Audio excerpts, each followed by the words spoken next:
સાત્વિક રેસીપીની video સિરીઝમાં આજે આપણે બનાવવાના છીએ ગુવારનું શાક. ગુવારનું શાક આમ તો એક એવી વાનગી છે કે લગભગ ઘણા લોકોને નથી ભાવતું હોતું. પરિવારમાં એક બે જણા તો હોય જ કે જેને ગવારના શાકની એલર્જી હોય. હા, હું ગવારનું શાક કહું છું, તમે ગુવારનું શાક પણ કહી શકો છો. રાજસ્થાન, યુપી બાજુ આને ગવાર ફલી પણ કહેતા હોય છે અને અલગ અલગ વિસ્તાર વાઇઝ આના નામ હોય છે.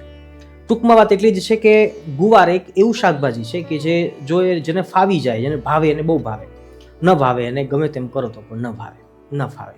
પણ આજે આપણે એવો પ્રયાસ કરીશું કે કોઈને નથી ભાવતું એવા લોકો પણ જો આ રીતે શાક બનાવશે, આવી રીતે શાક ખાશે તો ચોક્કસ એમને ભાવશે, ફાવશે અને ગમશે. આવો કલ્પવૃક્ષ કિચનમાં સાત્વિક રેસીપીની આપણી વિડીયો સિરીઝમાં આપણે 5000થી વધારે જ્યારે સાત્વિક વાનગીઓ બનવા અને જોવાના, શીખવાના એક પ્રયાસમાં છીએ અને એક બહુ લાંબા માર્ગ ઉપર ચાલ્યા છીએ, ત્યારે આજના દિવસે આ ગુવારના શાકની સુંદર સ્વાદિષ્ટ સાત્વિક રેસીપી આપણે સૌ જોઈ લઈએ. કલ્પવૃક્ષ પરિવારને જય સ્વામિનારાયણ, જય શ્રી કૃષ્ણ, જય સિયારામ, હર મહાદેવ, રાધે રાધે.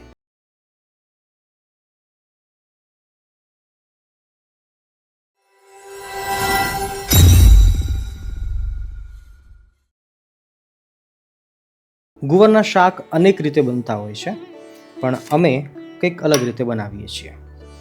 તો શરૂઆતમાં ફક્ત એકાદ ચમચી આપણે ઓઇલ લઈએ છીએ અને ગુવારને બીટો છે અમે આ રીતે આગળ પાછળથી ડીટીયા કાપી નાખ્યા છે અને આખો ગુવાર રાખ્યો છે. તમે ચાહો તો ટુકડા પણ કરી શકો છો. તેલ ગરમ થાય એટલે તરત જ આપણે અજમો લઈ લઈએ છીએ. અજમો નાખ્યા બાદ તરત જ ગુવાર નાખીએ છીએ અને હવે થોડું પાણી નાખીએ છીએ.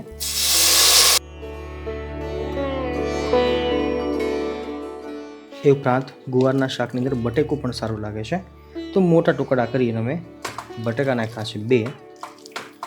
તમે એને સ્કીપ પણ કરી શકો છો. પણ હવે ગુવાર અને બટેકા એની માત્રા અનુસાર થોડુંક નમક નાખી દઈએ છીએ, જેથી બફાતી વેળાએ ગુવાર છે નમકને પી લેશે.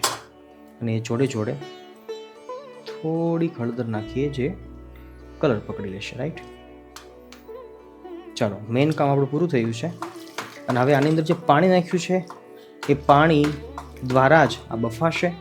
છેલ્લે પાણી વચ્ચે આપણે ફેંકીશું નહીં, કાઢીશું નહીં. એ પાણી જ આપણે વઘારની અંદર ઉપયોગ કરી લઈશું ગ્રેવી માટે. તમે ચાહો તો થોડુંક હજી પણ પાણી નાખી શકો જો ચોંટવાની બીક લાગતી હોય તો. હવે બંધ કરી દઈએ અને મીડિયમ ટુ લો ગેસની ફ્લેમ ઉપર 2 થી 3 વિસલ લગાવી દઈએ. હવે ગુવારના શાકનો સૌથી મહત્વનો પાર્ટ છે, આપણે એનો મસાલો કરવાનો છે કે જે આપણે ગ્રેવીમાં નાખવાના છીએ. તો ગ્રેવીમાં નાખવા માટે હાલ અમે કાળા મરી લીધા છે. એ ઉપરાંત આદુ છે, એ પણ બહુ સરસ ટેસ્ટ આપે છે, કારણ કે ગુવારનો જે તુરો સ્વાદ હોય છે એને ભગાવવા માટે આદુ છે એ જરૂરી છે. એ ઉપરાંત તીખી મરચી, થોડુંક આખું જીરું ઉપયોગ કરીશું. સિંગદાણા છે એ પણ જરૂરી છે, તો અડધી મુઠ્ઠી જેટલા સિંગદાણા લઈશું અને ધાણા અને ટામેટાને આપણે ગ્રેવી કરવાના છીએ. તો આવું ખાંડી લઈએ.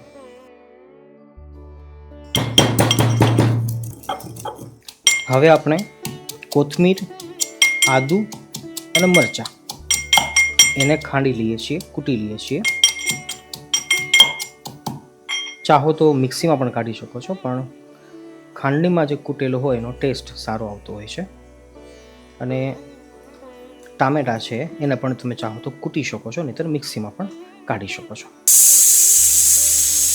આશરે 3 સીટી લાગી છે અને હવે આપણે ગેસની ફ્લેમને બંધ કરીએ છીએ. એકાદ મિનિટ પછી સીટી કાઢી લઈશું. ગુવાર પાકી ગયો છે અને હવે આપણે વઘાર લઈ લઈએ, ગ્રેવી બનાવી લઈએ. ગુવારના શાકની અંદર થોડુંક તેલ વધારે હોય તો પણ વાંધો નથી. હાલ હું 3 થી 4 વ્યક્તિ માટે બનાવું છું એટલે 4 ચમચી આસપાસ તેલ લઈ રહ્યો છું. તમે ઓછા અથવા વધતામાં પણ લઈ શકો છો. તેલ આવી ગયું છે. ઉનાળો હોય તો આપણે રાઈ ઓછી નાખી શકીએ, બાકી જીરું, ચાહો તો તલ પણ નાખી શકો છો. આજે હું ભૂલી ગયો છું. અને ત્યારબાદ આદુ મરચાં પેસ્ટ,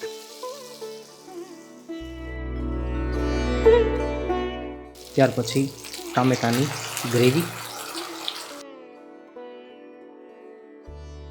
ટામેટાની ગ્રેવીને આપણે ધીમા તાપે પકાવી લઈએ અને જ્યાં સુધી એ તેલ છોડી દેશે, સંપૂર્ણ પાકી જશે, ત્યાં સુધીમાં આપણે મહત્વની વાતને સમજી લઈએ. ગુવારના શાકની અંદર અમે પરંપરાગત રીતે અજમો નાખતા આવીએ છીએ, પછી એ બાફતી વડે નાખીએ કે વઘારમાં નાખીએ, પણ અજમાનો ટેસ્ટ છે એ ગુવારના શાકમાં જરૂરી છે. એની પાછળનું કારણ છે કે ગુવારનો સ્વાદ છે ને થોડોક કડવાશ ઉપર હોય છે, થોડોક તુરો હોય છે, અને જે કડવાશ અને તુરાશ એ જ ગુવારના શાકને ઘણીવાર અનિચ્છનીય બનાવી દે છે. ઘણા લોકોને એ રુચિકર નથી બનતો હોતો. પણ જો અજમો નાખીશું, થોડુંક આદું નાખીશું અને કોથમીર છે, એનો ટેસ્ટ તો બેસ્ટ હોય જ છે. તો આ તમામ વસ્તુઓ છે ને એ એમની કડવાશને દૂર કરી અને એ પોતાની સુગંધ છોડશે, અને જેના કારણે ગુવારનું શાક છે એ રુચિકર બનતું હોય છે, સુગંધિત અને સ્વાદવાળું બનતું હોય છે. તો આવી નાની નાની વસ્તુઓ હોય છે કે જે દરેક શાકભાજીની અંદર કે દરેક વસ્તુ કે વાનગીની અંદર અલગ અલગ રીતથી, ટ્રીકથી વપરાતી હોય છે, નંખાતી હોય છે. આશા રાખું કે તમે પણ કદાચ નાખતા હશો અજમો. ન નાખતા હોય તો હવેથી શરૂ કરજો, અને જો કોઈ નાખતા હોય તો કોમેન્ટમાં ચોક્કસથી જણાવજો. અને હા, તમને પણ જો કોઈ સારી સાત્વિક વાનગી જોવાની, શીખવાની ઈચ્છા હોય તો ચોક્કસ તમે કોમેન્ટમાં લખી શકો છો, તમારો અભિપ્રાય પણ આપી શકો છો.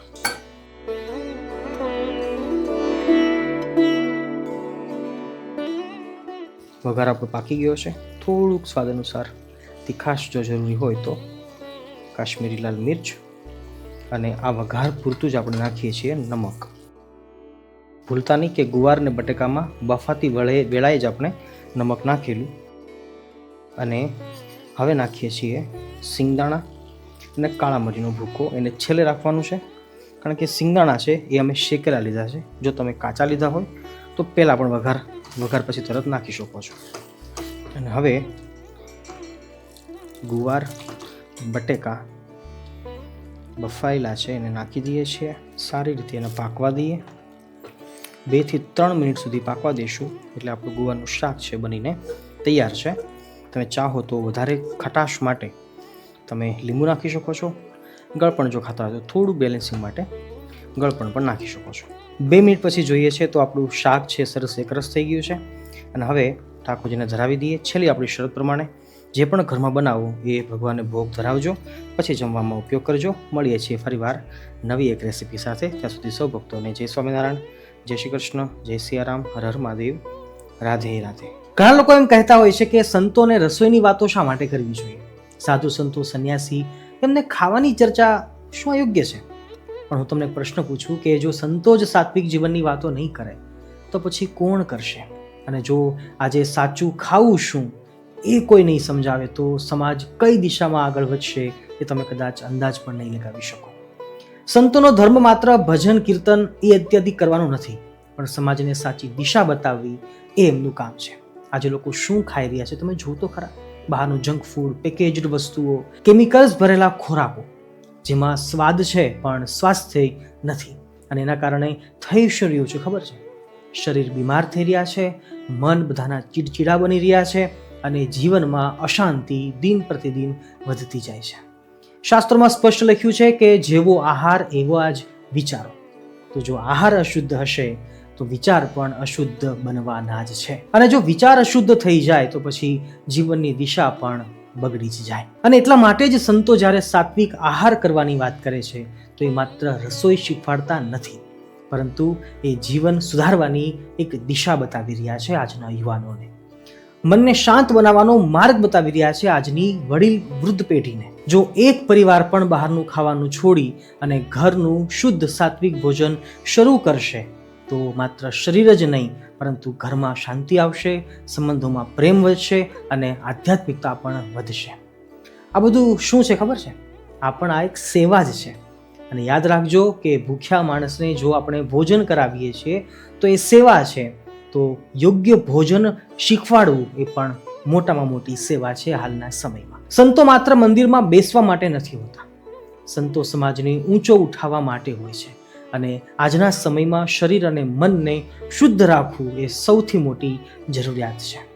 તો સાત્વિક આહારનો પ્રચાર અને પ્રસાર એ કોઈ નાનો વિષય નથી. આ ખરેખર રાષ્ટ્ર અને સમાજની સૌથી મોટી સેવા છે. તો જો કોઈ એમ કહે તમને કદાચ કે સંતોને રસોઈની વાતો શા માટે કરવી જોઈએ, તો પ્રેમથી જવાબ આપજો કે આ રસોઈ નથી, આ તો જીવન સુધારવાની એક સેવા છે. અને જ્યાં સેવા છે ત્યાં જ ઈશ્વરનો વાસ છે. નમસ્તે.